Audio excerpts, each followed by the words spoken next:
Okay, the recording started. First off, I want to thank you so much for doing this.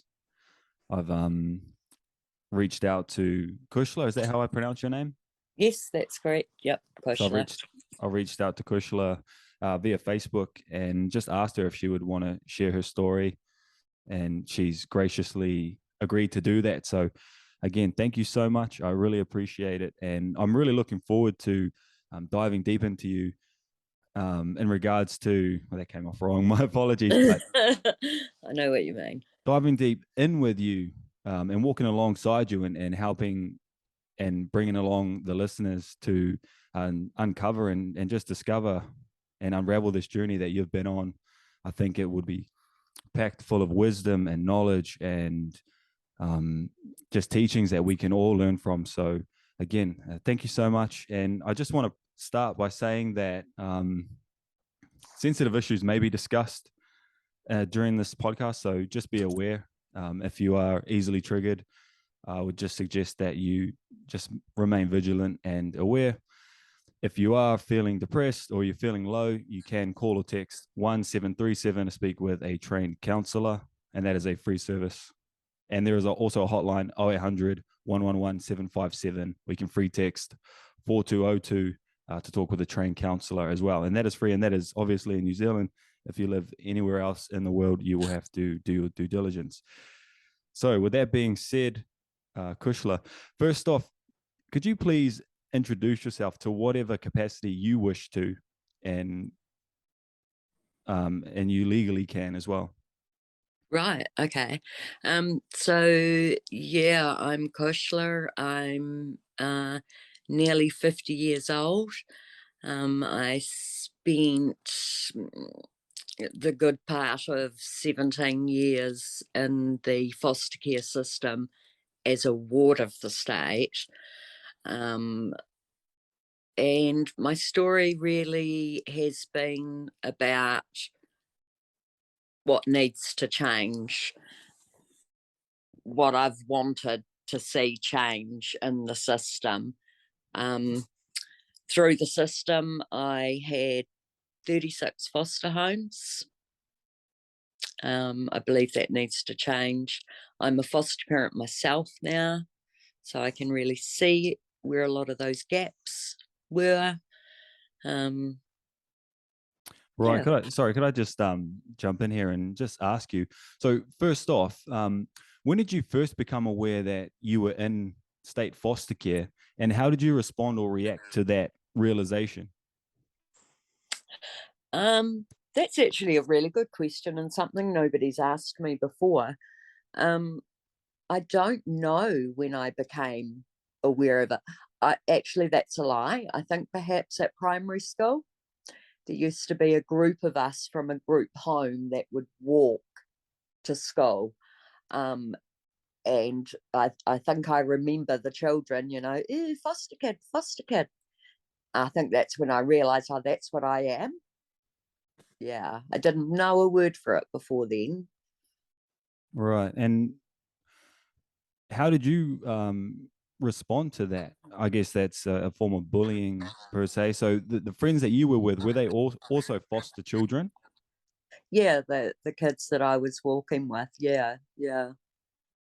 Right. So walk me through the events that led you to being placed in state foster care. What happened between birth and being placed there? And how old were you? Okay. So sadly enough, the story begins before my birth even. The welfare system were involved with my family even before I was born. I have three older siblings who the welfare were keeping an eye on, apparently. So my family were known to the system before I was even born. Um, I was 18 months old when the system decided that it was not okay for any of us. Um, Back then, they had to give a warrant before they could come and uplift the kids, and they had to warn the parents that they were getting a warrant. So my parents were warned, and while the social worker went away to get the warrant, my parents gathered us all up onto a train to head off away, and the police ended up having to intercept the train to take us kids away from our parents. So it was a really traumatic way that it happened. Yeah. Yeah, I could only imagine. I mean, I couldn't imagine really. I guess you'd have to experience it to truly understand the just the whole scope of it all. So, take me to the beginning of your foster care experience. When did you go? So you went at 18 months. And Yeah. how did that journey unravel for you? So where did you begin? Like what does that process look like from going from the train? Where did you go from there, and how did you get to your first foster care placement, for lack of a better word? Okay. So obviously this is not from my memory at 18 months old. Right. Thankfully, I have a lot of records, etc. What happened, ironically, there was a social worker at the train station. Wow. Just like I say, ironically. And I believe I spent a couple of 3 days with her because there was nowhere for me. My brothers, had gone into a boys' home. The social worker kept me for a couple of days and then decided, look, can't keep her forever.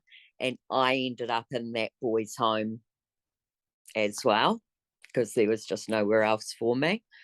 And I believe I kind of bounced around maybe 6 or 7 different homes down there in the south of the island.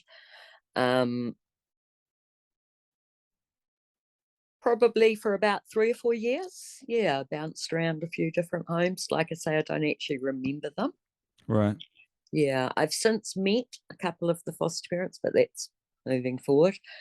And one of them were a really lovely couple. They actually wanted to adopt me, but the brakes were put on that and I was removed. I don't know, I think I was about 2.5 when I left there. Can you describe the experience of what it's like to be in a foster care home for those of us who have been brought up in, let's say, your typical Western upbringing? You know, you have parents and you live with your parents until you're 18, you might move out. So what does it look like for those of us who have no idea what it's like having these strangers essentially raising you and people you don't exactly know off the bat?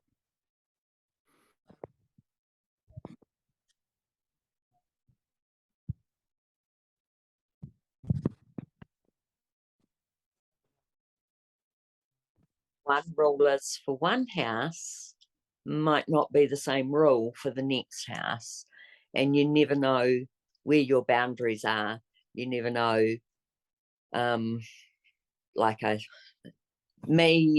big fear was never knowing where I was going to live one day to the next.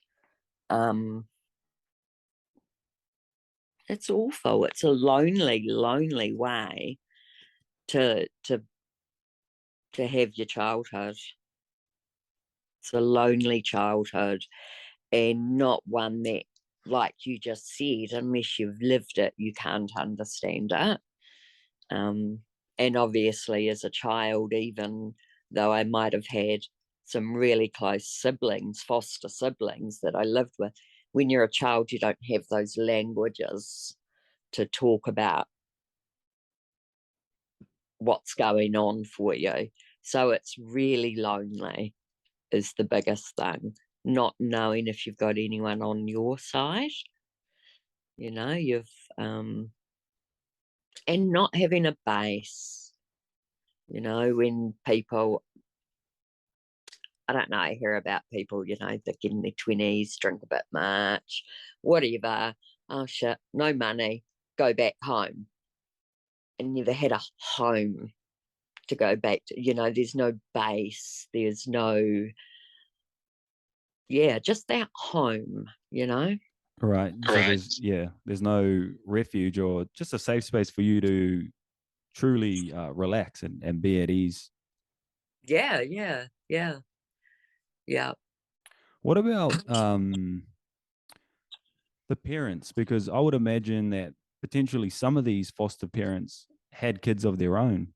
So, what was that relationship like between them and their biological children or child and their foster children or foster Yeah. child? What was Yeah. that? What was that like for you? In every home it was different. In one of the particular homes, she had two sons of her own that were, I don't know, maybe a year under me and then a year over me. And they would purposely try and get me in the poo to watch their mum give me a hiding. And that was just the dynamic of the home, as awful as it was. Um, there was obvious favoritism, obviously, in that home. In a lot of other homes, I was treated like every other person in the home, but we were all foster children, so I didn't have a normal foster home where I wasn't really abused to see the difference between their own children and us foster kids. Yeah, And there was only that one where they were really awful, the boys. right, and with the abuse, would it be prevalent as soon as you got there? Like, would you maybe intuitively sense that this isn't going to be a good experience, or were there certain things that started to happen where you didn't start to feel right about what was going on? Um, Sadly, that didn't happen until much later in life. I guess when all you know is abuse or neglect, or at the very least, the feeling of neglect, then it didn't become a realization to me that this was really, really not okay, until I was well into my late teens, maybe. Um, I just kind of thought that's what foster families were like. I, I had nothing to compare it to. Right. So there was no, yeah, there was no baseline or just found a foundation for you to assess yourself against or assess the situation against. Yeah, yeah, absolutely. It wasn't like I'd lived in a nice, happy home and then suddenly been put into foster care and seen how different it was. I didn't have that. Yeah. And I mean, that's very dangerous. And I think that's playing out prevalently in society nowadays because I think a lot of people now are coming up abused and different mannerisms or different ways, I guess. And people, children are neglected, and they continue on to do that to their offspring as well, and it's called Yeah, intergenerational trauma. yeah, absolutely. And it is that case with my whānau as well. My grandfather, by my father and my uncle's account, was awfully abusive and very violent, and yeah, wasn't a nice man. He died before I was even born. But some of the things he did, my father repeated those exact things, like making us believe that there was a monster under the house that would come and chase us with knives if we were naughty. And in actual fact, it was him putting on wigs and big black coats and chasing people around with knives. Now, he really thought, well, my dad did that and it worked. I was shit scared, so I behaved myself. So he copied it and he really didn't see any wrong. He didn't see anything wrong with it. Right. Yeah. And I guess it's a case of it not being right, but then it's also a case of um, there's a lot of judgment we have towards others, but there's also a lot of compassion we have for others as well. Been on the end of abuse myself. There's a lot of anger, but you begin to work through it, and compassion arises because you see that it's, to a certain degree, it is their fault, but it's causes and conditions. And I think that we do need to take accountability and ownership for what we do.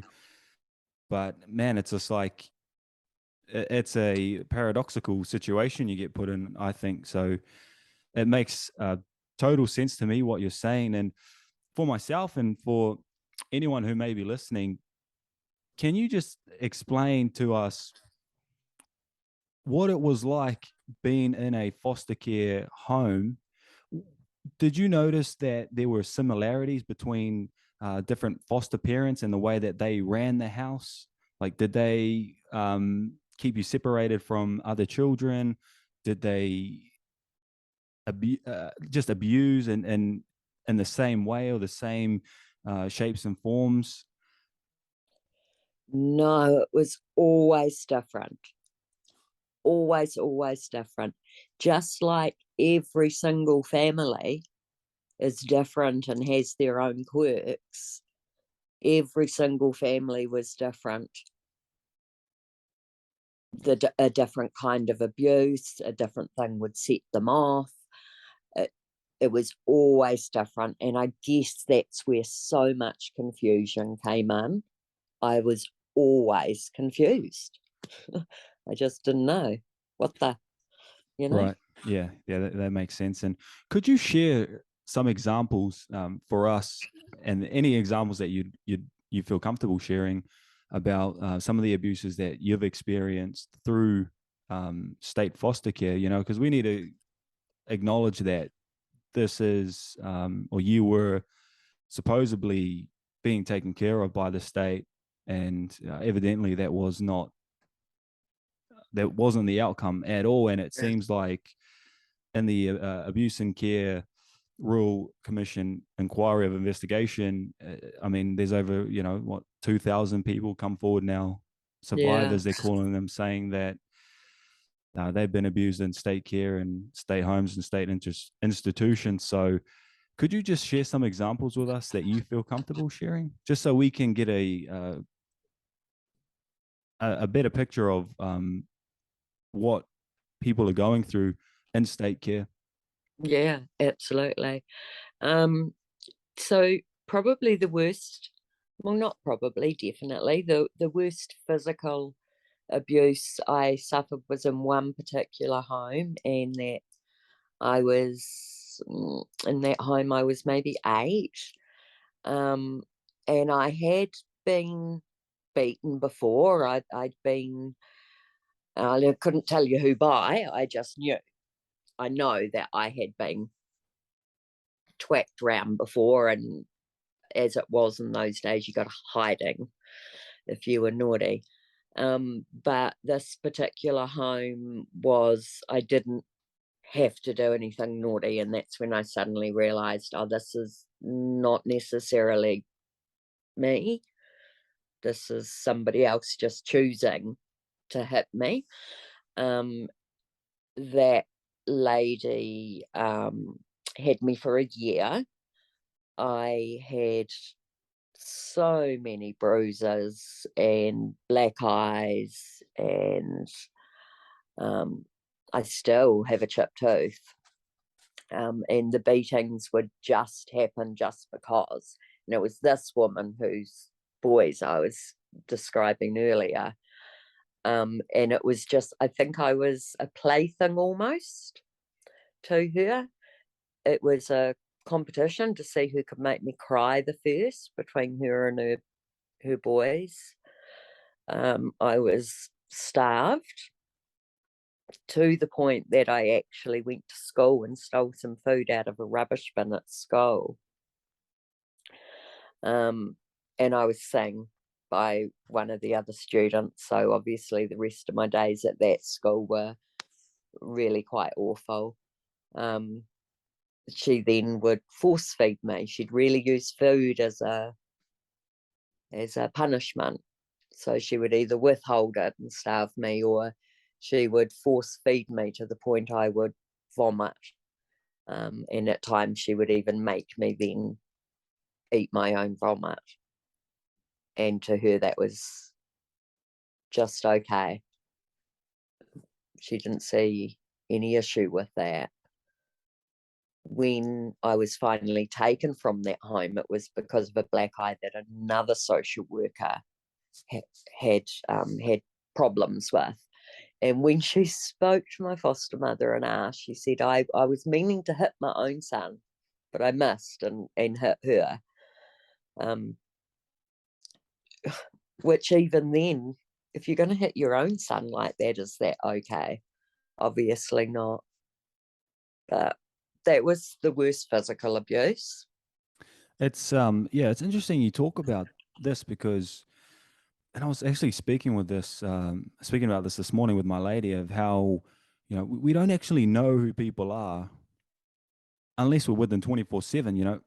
Only people know who they really are, and it's just fascinating to hear that a lady who has put herself forth to be a foster parent is actually capable of doing something like that. And it just, from your perspective, how do you think she was able to get away with it? Did she act in a certain way when the social workers would come around and visit you? How did that play out? Yeah, absolutely. So I had probably twice as many social workers as what I had homes. So that's how they get away with those kind of behaviours. There's no continuity. You might have a social worker for 3 weeks before you get another one. When they come to visit, it's all planned. Yep. Blah, blah, blah's going to be here at 10 o'clock. So here's your pretty dress. Sit here with your jigsaw, and you get told what to say. And you just don't feel safe to talk to that social worker or let them know.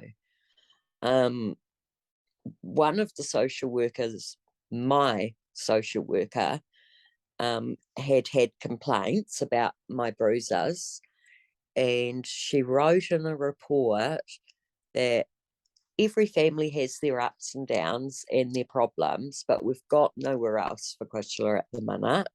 So I think she's best just to stay there. And it was really about paperwork, not wanting to have to rehome me. Yeah, that foster mother, oh, I forgot. That's okay. Yeah.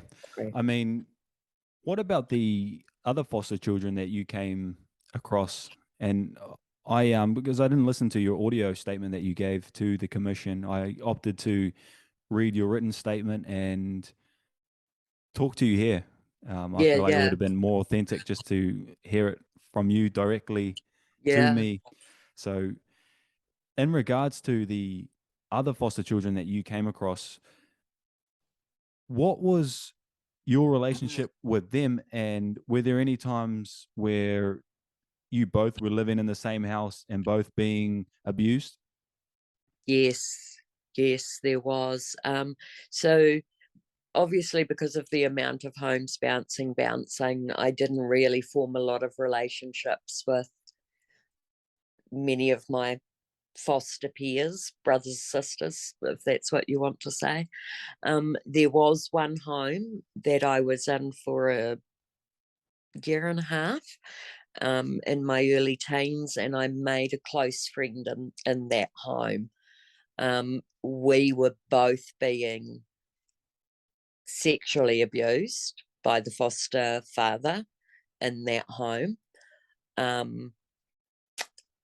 And again, it was something we were kind of both aware was happening to each other, but we just didn't speak of it. It was something totally silenced. Eventually I left that home and bounced around some more, and she stayed, and we remained friends as well. And in the end, I had to come forward and say what he was doing, well, what he had done to me.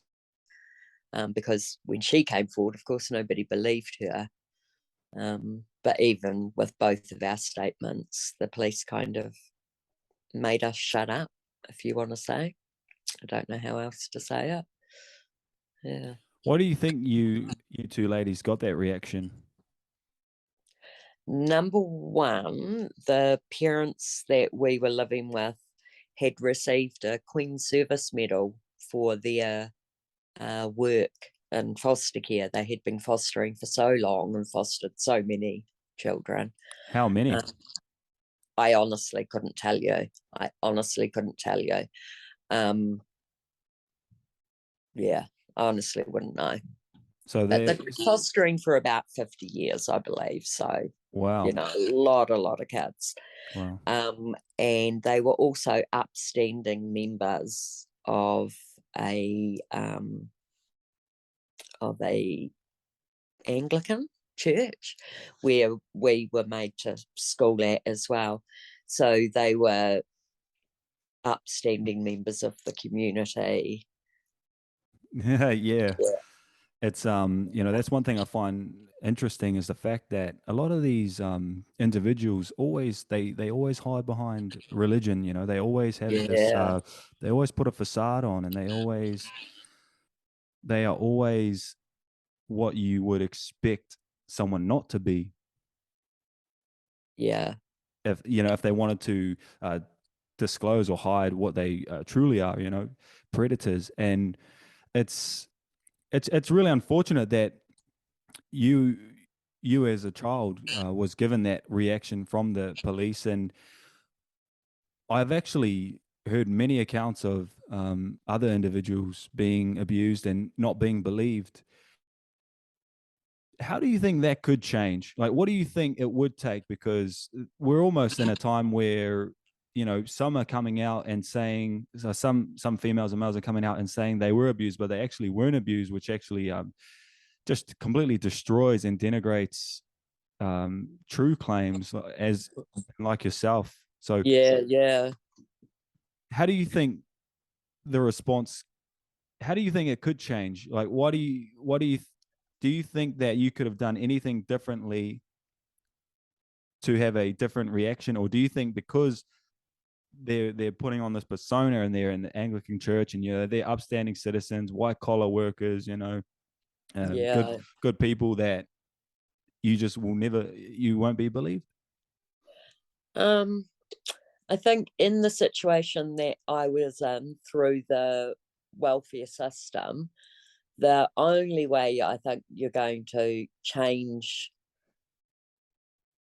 not change, you're not going to change people, but I think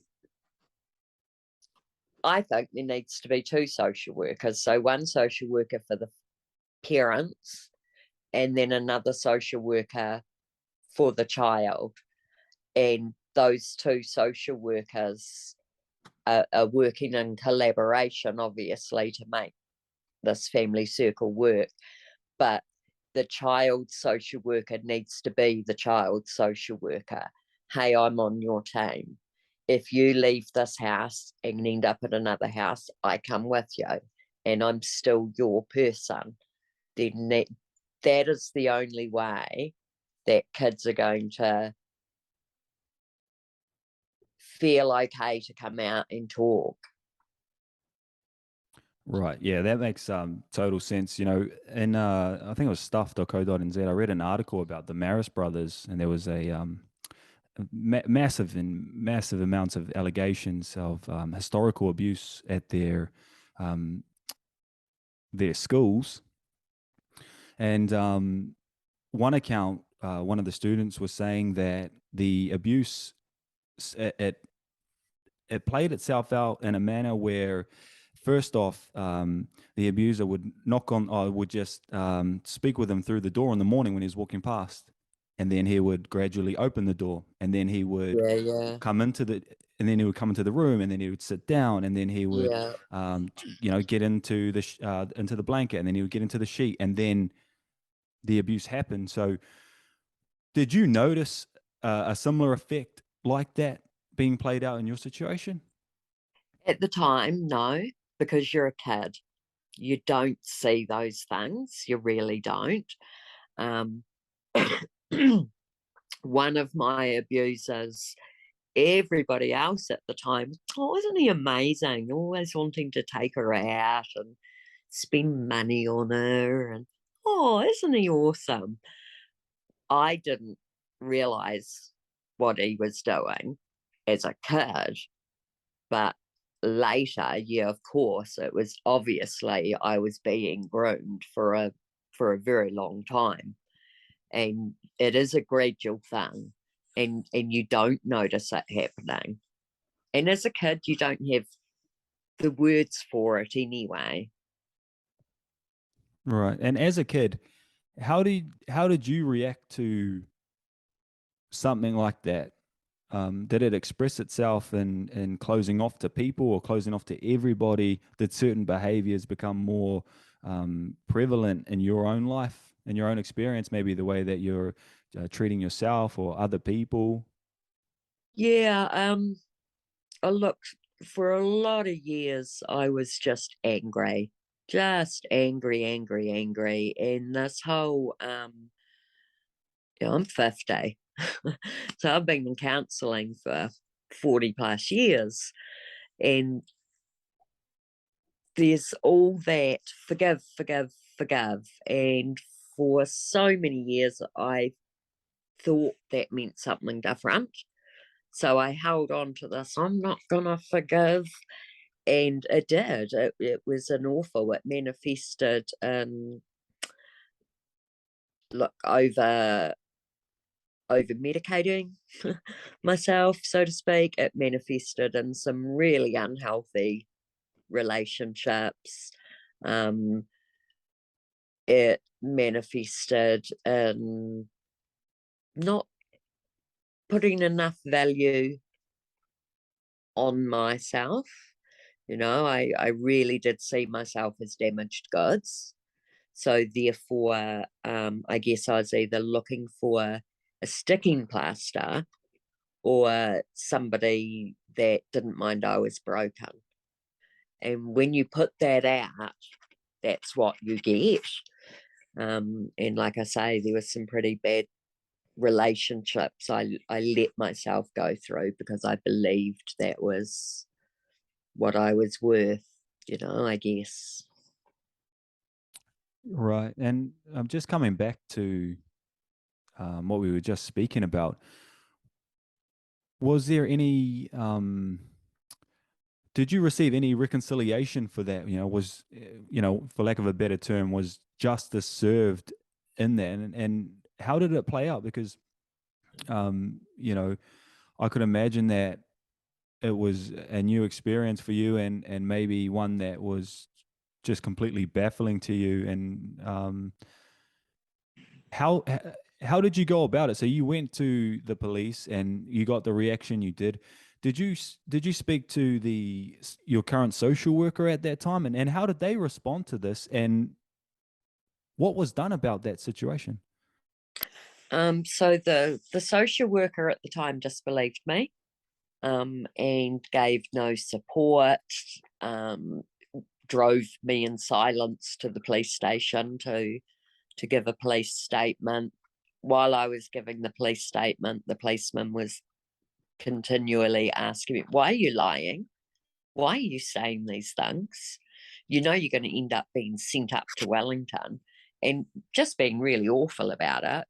And then, as far as I'm aware, nothing happened about it Did from you after that moment of giving my statement to the police. Nothing else happened other than her leaving the home. that police officer, had you ever seen that police officer before? No, I don't believe so. No. Right. So even to this day, yeah, nothing's been done about it. Because just going back to when you were saying that they received a Queen's Medal, and they've Yeah. potentially had hundreds and hundreds of foster care children coming through their home, and we need to remember about this abuse. And was it isolated to you? Do you think it was just you? No, absolutely not. So the other girl in the home that was with me that was being abused as well, we've since spoken about it, and we're Right. still really close, and it comes up occasionally. And neither of us believe that it was just us. We just don't believe that it could be. Not all those years of fostering, and it was just us, you know. He has since passed. He Right. passed away. How does, sorry to interrupt you here. How does that make you feel, knowing that someone has done this to you and they've passed, so they're in the material world, they're never going to see the let's say the light of judgment. How does that make you feel? um Now I'm okay. I've still yet to go and see the grave because I kind of want to, but Right. now, okay. At the time, I was really annoyed. At the time, I was really, really annoyed. And because where he was in the church and their work, when he died, there was a big whole page ad in the Star all about this community wonder hero, you know. And that made me really angry and really sad that all these people are mourning this man that they don't know who he really was. Um, I've come to terms with that now, you know, that is what it is. My last words to him, because he was a very Christian man, my last words to him was, you can sit here and you can lie to her and her and her and me, but one day you're going to be up there and you can't lie to him.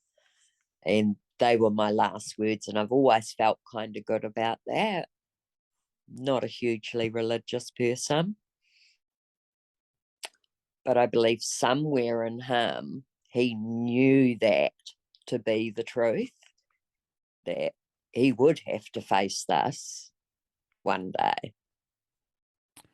Right. Yeah. And you think about how you go about, or we go about our day-to-day lives, and when we do something wrong, or what feels intrinsically wrong to us, we feel yuck or disgusting, or we feel bad. We feel like we Yeah, need to make things right, and we shouldn't have done that. Maybe that's a lesson learned, but it's interesting to hear about people who can maybe potentially abuse many, many, many, many people, yet there's still no um, there's still no processing of, is this right? Is this a good thing to do? There almost seems to be no mm, conscience there. So it would be, obviously this is another topic, but it would be interesting to actually be able to go back in his life and actually see where that disconnect happened, and just how he came into this world, and expressed his own learnings and experiences.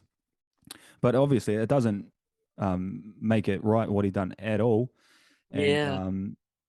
it's a shame. And what about, did he have a wife? And how did the family react to all of these allegations coming out? Well, they all believed that we two were liars.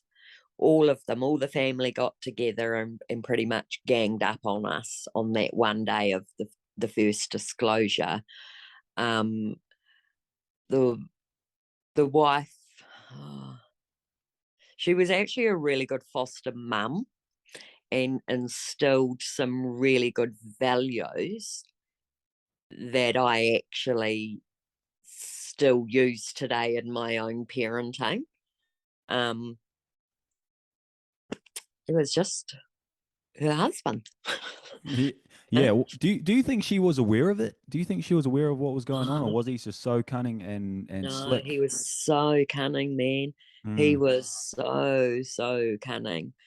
Um, and I mean, this is how clever he was. So while I was living there, I would still go home to my parents for the weekends or Christmas holidays and things like that.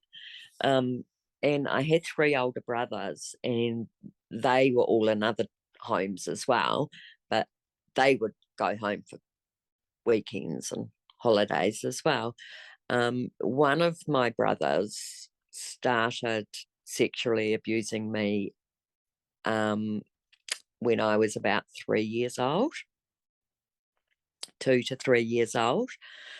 And I was 11 when I disclosed to this particular foster mum that we were just talking about. So when I went home on the weekends, I was suffering horrendous abuse at the hands of the family member. And when I was living at this particular house with the religious family, I was being abused by him. His abuse was very subtle, very quick, pretty much, go and put some pretty knickers on for me, and he just wanted to look, pretty much. It sounds awful, but compared to what I was going through on the weekends, it really, to me, just did feel like, oh, it's just that, I really downplayed as a child what was happening because it wasn't as bad. So when I disclosed to his wife about what was happening at home on the weekends, he stopped like that, didn't come near me. And it wasn't until as an adult I thought, that man is so clever. He obviously realised, she's going to tell. If she's telling us about her brother, she's going to tell someone about me. And he stopped. Yeah.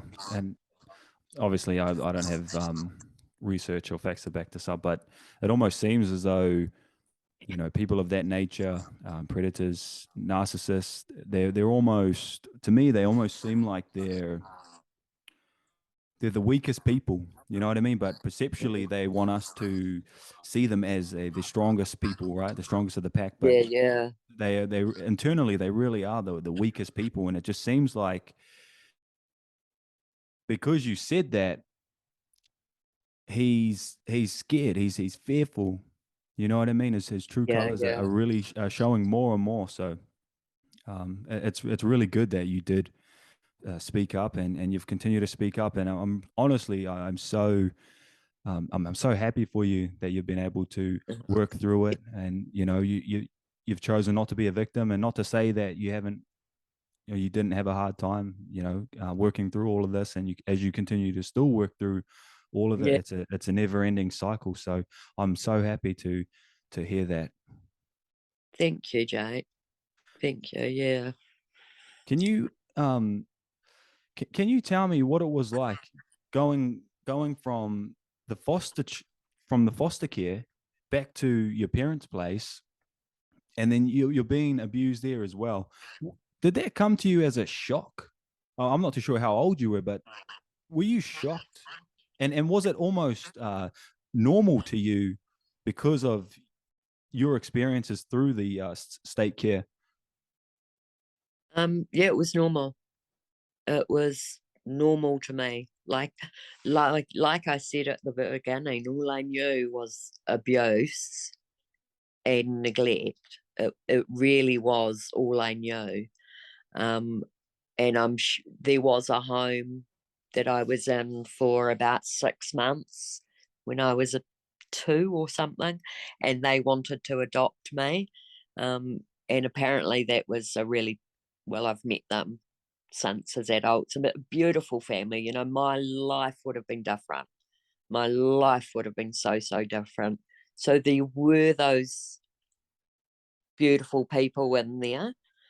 The very last foster home I had before I had to go to court to say, look, I'm a grown up now, and get discharged from the system. So the last foster home I had before I did that, they were one of the best. So that was really unfortunate. And like the last was the very best, and I wasn't there for very long, but they were great people and encouraged me to do that route of compensation. And through ACC, I did get a financial compensation, which I used to buy a property at 19 years old with a belly full of arms and legs. And it was the right thing to do with the money at the time, but not so much now. I ended up getting ripped off, but that's another story. Yeah. Wow. Just to finish off this segment, how did the abuse from the family member, how did that come to light? Did that come to fruition? And did you express that to your parents? And did you receive any type of closure, any type of justice from those incidences? And what's the relationship like now if he's still here? Have you had discussions with him? Have you reconciled? No. No. So it did come to light, and when I told that foster mother about what he was doing, and it stopped. The police spoke to him because by this stage I was 11 and he was 17. The police spoke to him and gave him a police warning. He admitted to what he was doing. I had to go to a police doctor and get examined, and the whole works. He admitted because he couldn't deny, basically. But he said it stopped years and years ago, and it was just a you show me yours, I'll show you mine scenario. Really, really downplayed it and said that it had stopped years ago, even though the medical showed otherwise. So the police gave him a police warning, and that was the end of that. I never spoke to him again. I mean, it was pretty horrific abuse. It had grown from 3 years old. So in each, I guess, it progressed and got more violent, is what I'm saying. So we have no relationship at all. Years back, I did decide, hey, that's not cool. Police warning. Just a slap on the wrist with a wet ticket. Yeah. Like, hang on a minute. It's rape. It's rape of a child. I thought police warnings were for like tagging the bus stop or some shit. Yeah. So yeah. I went back to the police and I said, hey, I want you to look at this because I'm not okay with it. He's still out here flaunting his little granddaughter on his hip everywhere he goes. And I don't feel like it's okay. So the police investigated it for a whole year and then came back and said, oh, there's this thing called double jeopardy. So, he's already been dealt with once. We can't bring it back up again. So then I went to the Police Complaints Authority and said, is it okay to give a 17-year-old a police warning for the offence of rape? And they pretty much said, look, you haven't got a hope of anything, just leave it.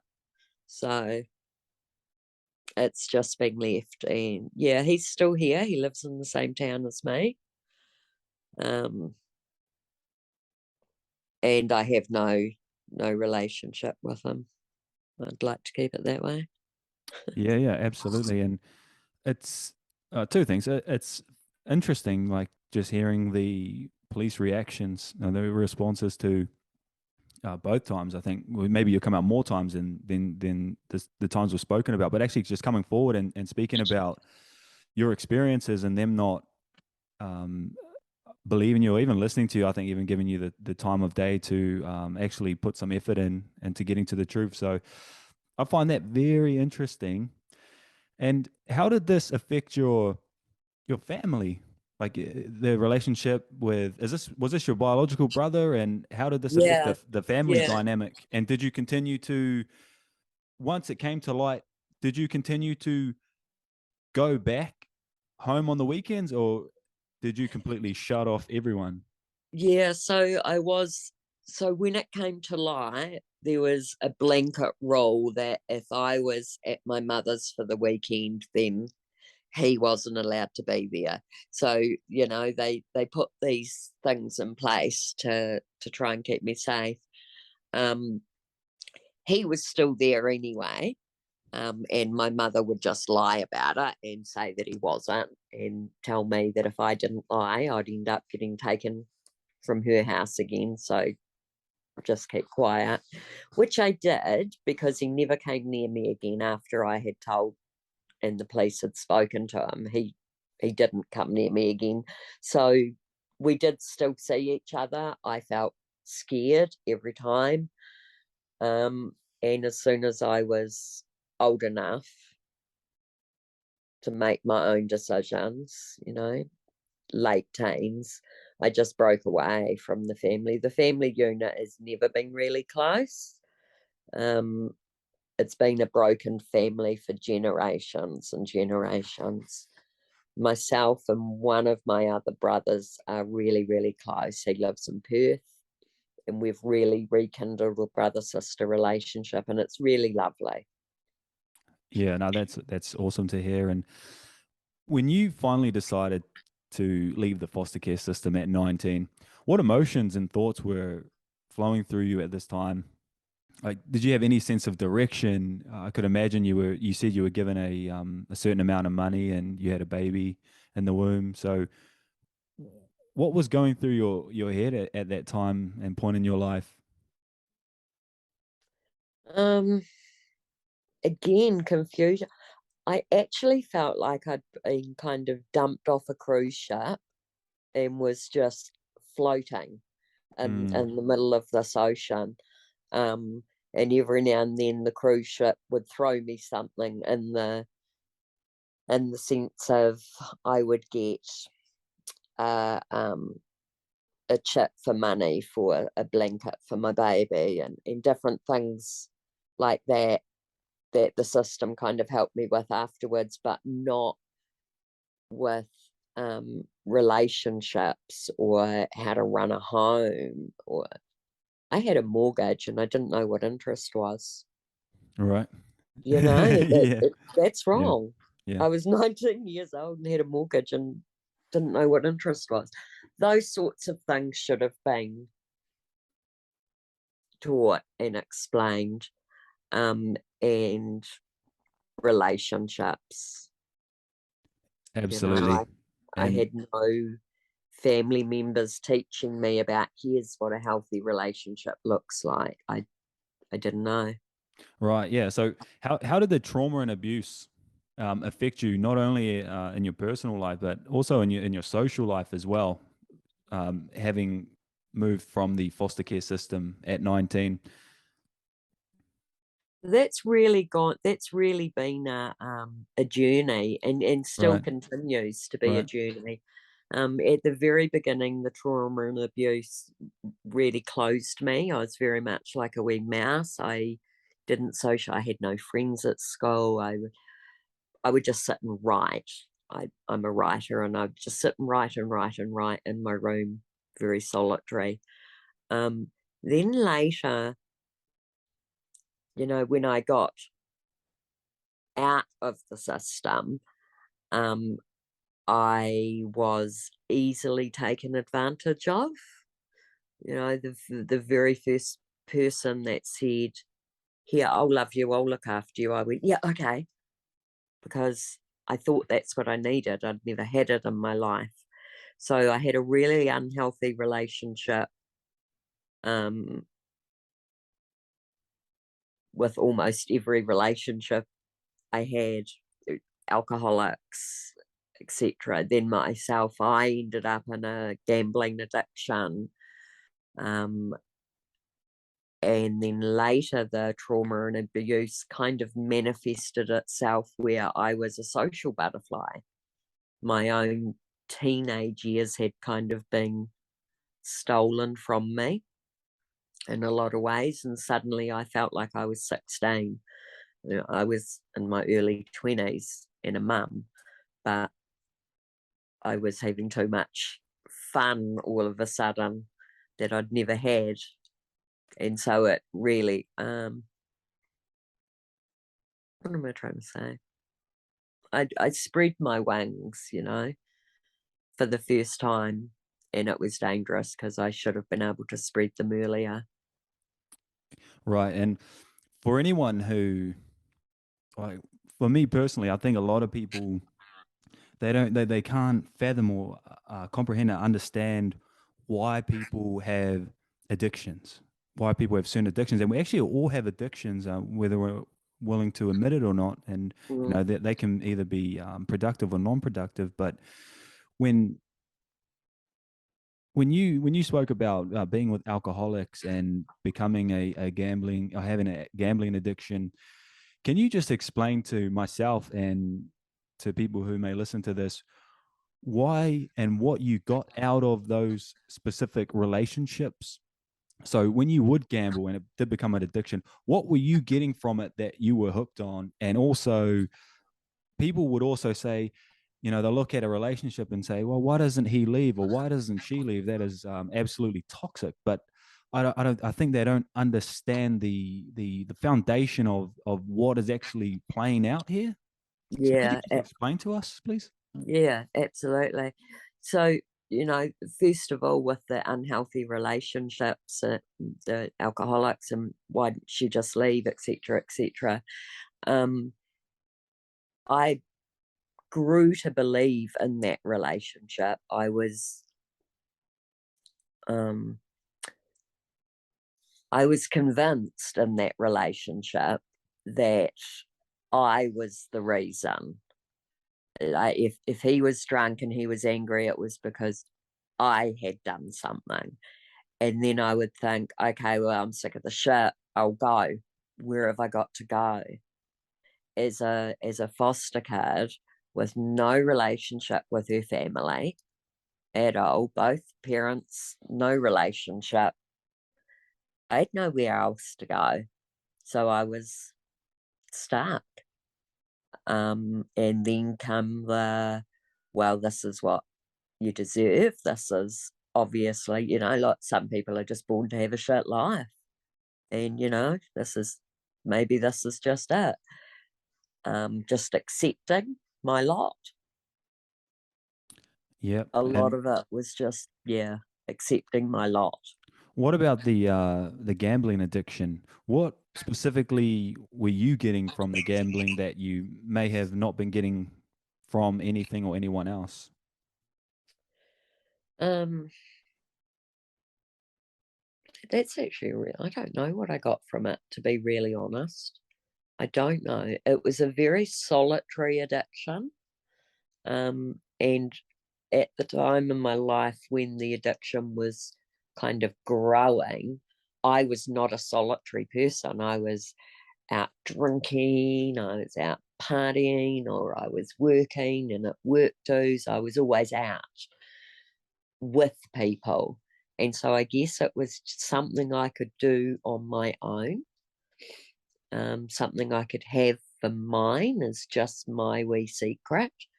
And I guess that's something that comes from that whole, I've never really, as a kid, known mine. Like in the foster homes, you share all your toys. In the institution kind of foster homes, you even share clothes. First up, best dressed. So that feeling of it's just mine. No, there's nobody else around me that I know. It's just mine. I think that's what I got from it at the time. Right. Wow. Yeah. Thank you so much for sharing that. I really appreciate it, and I'm really interested and just fascinated hearing about people's um, experiences and how they've been able to work through and come through and overcome, difficult, absolutely horrendous and atrocious situations for the better. And Yeah, I just love yeah, to yeah, connect and share stories like this because they're so empowering and they're so real and they're so authentic and it's just like for me this is like this is something I'm really passionate about is really sharing people's stories and sharing their glory and sharing in their glory as well. It's yeah, incredible. yeah, yeah. So Thank you. you're very welcome. So we spoke about these addictions and these toxic relationships that you were in. I'm curious to know, when did the healing journey begin for you, and what specific healing techniques did have or you do find beneficial? Um, oh wow. Oh, the journey has been so long. The first part of my healing journey was actually going to see my mother's grave. Um, she had moved to Australia and died in Australia, and I wasn't informed until about 3 or 4 months after her death. And that was due to that abusive brother holding that information and just not sharing it. So that was where my first healing journey started, was going to my mum's grave. Could I just Um, interrupt here? Sorry. yeah, How old were you when she passed away? I was 29. Right, right. Yeah, and she was 55. Um, yeah, so I went to her grave, and it was really, really hard to know that she had died without making any amends or ever saying sorry. Or, I thought that was really sad, and so I decided I would do it. Look, I forgive you, and I do. I forgive her. She did what she did because she knew what she knew, and that's the only way I can kind of get my head round that. Yeah, no, absolutely. And can you just share with me um, how that made you feel and how that makes you feel, knowing that you didn't get any reconciliation or closure from someone who caused you a lot of pain and suffering, but for you to be able to forgive and accept the situation and accept her actions, how did that make you feel? Oh, so much better. So much better realizing that um this pedestal mother is the only word I can think of. Um, and she had been, when you're really little and you get told your mum's crap, your mum's crap, your mum's crap, the more you want to actually go to your mum. So she was on this pedestal. So to finally be able to sit, take her off the pedestal and just say it's okay exactly how you are. It's okay. Right. And so having done that, I would imagine that gave you a lot of comfort and a lot of ease, and maybe it was what you needed to begin to open yourself up and to be vulnerable and just to investigate and move forward in this healing journey. So, with that being said, was there any place that you decided to go to next in regards to the healing aspect? Where were you intuitively called to next? Did you, because you spoke about doing ACC counseling, did you do Yeah, that, yeah. or did you? What did you do next after that? Um, yeah, ACC counselling. And I was drawn to Reiki, which is still something I use today as a um, meditation, as a There's a lot of things, really. And it's been a journey, a Reiki journey along as well. You know, when I first was introduced to it, I was so emotional that I thought there was something wrong with me. But in actual fact, it was all my trauma just coming to the surface, which it needed to do. Yeah. So in regards to the Reiki, how did you come across the Reiki, and is someone giving you the Reiki? Are you Reiki healing yourself? So it began with somebody giving me Reiki. My um, ACC counsellor is actually a Reiki trainer. And after a few years of seeing her, and I still see her to this day, it's been over 20 years, she started giving me Reiki. And I have since taken a Reiki 1 degree. So I can give myself healing Reiki as well. Yeah, I guess having experienced Reiki myself one time, what did you notice in yourself from having not done any Reiki before, or having it done on you, to maybe saying 5 sessions down the road? Did you notice a difference? Absolutely. I noticed a difference. Not so much having the sessions, but in accepting Reiki as a way of life rather than just something I go and do and have a session. And pretty much after about the second or third session, it had become a part of my life. It's a way of life.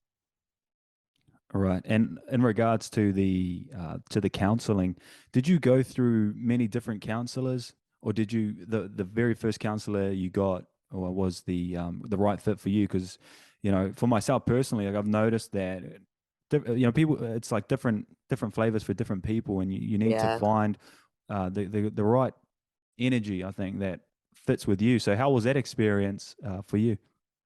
So as soon as I told about my brother, I'm I had counselling offered. So at 11 years old, I started different counsellors. And it took a long, long time to find my fit. Like you say, different strokes for different folks. It did take probably a good 5 or 6 years. Mm. So, and probably 5 or 6 counsellors in those years to find my one. Yeah. And also, just one thing I've noticed as well is those who have experienced trauma or suffering or abuse of any kind, they usually, well, we usually turn to spirituality, trying to go intrinsically, or trying to go internally, right? Like trying to find the Yeah. happiness internally. Did you have an experience like that? Um, in what way? Well, In what way? I guess you could say that Reiki is somewhat of a spiritual technique, because it's sort of, Yeah. it's not in the mainstream modalities of healing. I guess it's not a bill from big pharma. So Yeah. I guess things like, for me, I see spiritual practices as being meditation, journaling, anything that works with energy, Yeah. Yeah. prayers, crystals. Yeah. Yeah. Absolutely. And yeah, it is something that is just, I guess, happens slowly without me even realizing what's been happening in myself. I've been never owned crystals before, but Right. 10 years ago I started getting a real interest, and now my home is covered in them, and I Yeah. put them out under the full moon. And Right. Yeah. And that's all new to me. So Mm. yeah, I guess. And even before I discovered Reiki, I'd always said to everybody, I don't know if I'm religious. I don't know what I believe. But if I had to choose a religion, I'd go with Buddhism. Mm. Just because I heard the Dalai Lama speak here in the square Right. about 30 years ago, and it just blew me away, just really, really touched me. So yeah, I guess internally I have been doing exactly that. Yeah, and the journaling, I write poetry. That's amazing. Good for you, honestly. Good for you. I'm really happy to hear that. Now, I want to ask you a question about the Abuse and Care Royal Commission of Inquiry investigation.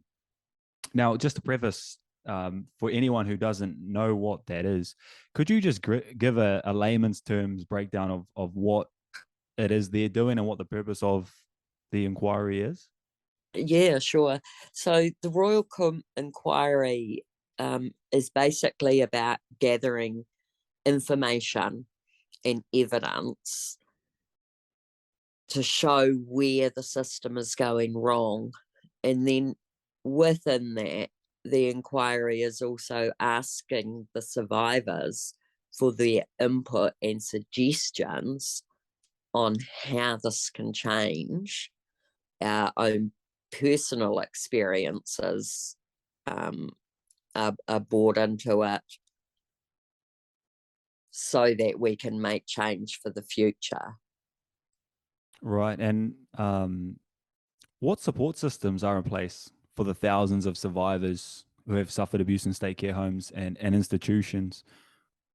Do they have, sorry to interrupt you here, do they have anything for you all, or is it up to the individual to seek that support? No, we have great support systems personally anyway, and I do believe that they were there for everybody. There's a well-being team within the inquiry, and they were making contact with me weekly, 3 different people, really regular contact, a lot of support on the actual day of the giving evidence. The support was just out of this world. I honestly couldn't thank the people behind the scenes that were giving the support enough. It was just amazing. Right. And how satisfied are you in regards to the investigation and the outcomes? Could anything have been done better? Are you satisfied with the what has happened? Well, it's not done yet. Right. It's obviously not finished yet. I'm really satisfied with how my particular case went. I'm really satisfied with what I've seen so far, on how they're working with other organisations, the faith-based organisations, etc.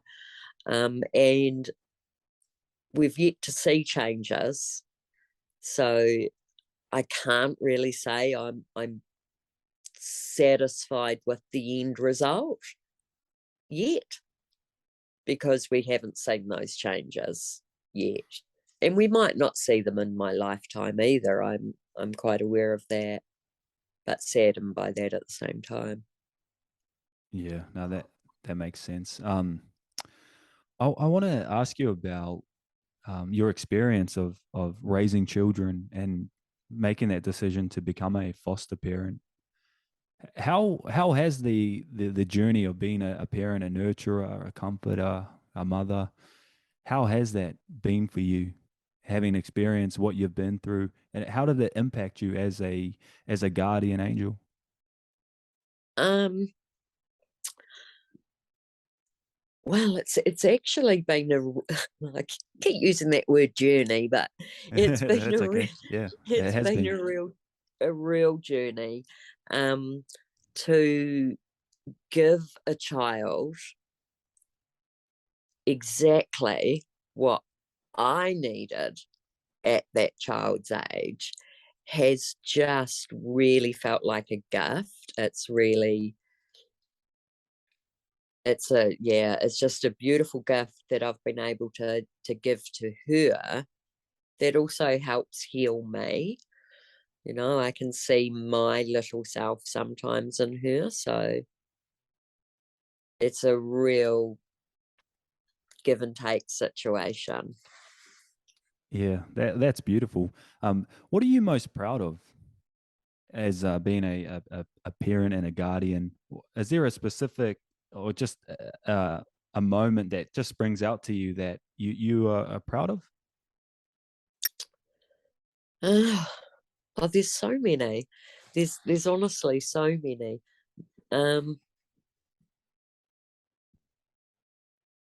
Yeah, I can't. I don't, I'm thinking of anonymous things, you know. Right, right. Yeah, it's hard to answer. Sorry. That's okay. Now, going through your journey, and there goes the word again. Like going through this journey that you've been on, you've experienced immense suffering, like immense pain and sorrow, and I'm curious to know how you alchemized that pain and that suffering, and how did you or how did it express itself once you began to heal? Did you set a series of goals that you wanted to work towards? Did you express it creatively through art? Or did you decide to take a specific career path and honor that part of you? How did the suffering express itself in your in your healing journey? Like how um, did it make you want to do something artistically, or did you choose a Yeah, certain career path? yeah, absolutely. So, two of those things that you spoke of, is what it made me do, or what it led me to. One of those was deciding I wanted to write a book. Wow. Um, so, and that has been it's been in the making for about 16 years. um, so if anybody out there help me write a book, help me Yeah, publish a yeah, book, that'd be great. absolutely. I've got it just about finished. It's a real story of my life. Poetry going back years and years. Um, just explaining my story, my healing journey. It pushed me to that, and then it pushed me to end up working um, in a career where I help others. So Right. um, I've worked with Women's Refuge. I've worked with ID, intellectual disability. You know, the social sector is just where it kind of pushed me to. Right. Yeah, that's amazing. So, I've got a couple of final questions here. Three. The first one, I just, if you would feel comfortable, I think it would be incredible if you were wanting to share or willing to share some of your poetry towards the end. Only if you Yeah, want to. You don't, no pressure. yeah. Okay. And so, what one word would you use to describe your life? One word. One word.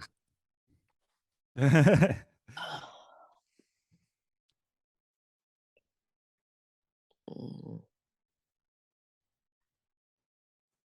gosh. Um, Gosh. complex. Complex. Okay. All right. So this is the final question. I ask, though I've only had one guest so far. You're my second guest. Um, Yeah. the final question is always, what is your hope for the world and for future generations? Um, my hope for the world is just love. And my hope for future generations is that they can look behind them and see that broken chain, that they have broken a cycle. I know I've done it for my family. I want every family to be able to do that. Just look behind them and see those broken chains, that you broke that cycle.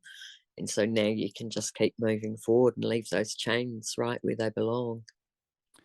Yeah, beautifully said. And I think it was Dr. Rawadi Waratini who has done a lot of research into intergenerational trauma. So it's a real thing, and it's so fascinating listening to him speak about it. So thank you for those encouraging and empowering words. Would you mind reading or sharing poem? some of your poetry, please? Sure. Before we Yeah, wrap it up, absolutely. I'd love to hear some. Absolutely. I have to go to the other room to actually get the poetry. Oh, that's okay.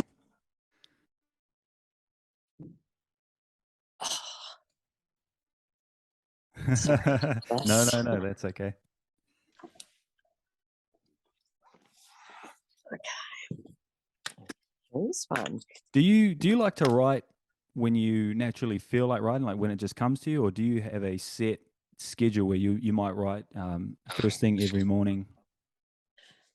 Just when it comes. Right. Just when it comes. I did try to set myself a schedule when I was in one part of writing my book, and it just created more anxiety. Right. For me. It became something. I have to close the curtain, sorry.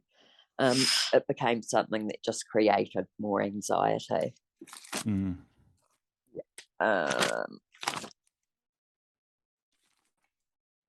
So I wrote this in 1987. Wow. Wow. Cool. This is actually one of my favorites, even though it's an old one. It's called Secrets and Teddy Bears. When I was 6 and my room was new, my teddy bear had a secret, and I had a secret too. Teddy bear's button eyes can see him, but his mouth is a sewn display. If only Teddy bear could stop him, make his secret go away. Teddy bear's ears can hear him tell her, as he creeps into her bed, "Don't talk about our little secret, or our mother will end up dead." So Teddy bear keeps his secret, even though he couldn't tell that while he lived in his teddy bear silence, I lived in my own silent hell. Thank you. Very deep. Thank you so much, Kushla. I really want to just say that, you know, although your life journey has been difficult, it's incredibly beautiful to see the transformation you've made, and to see the continuation of that transformation.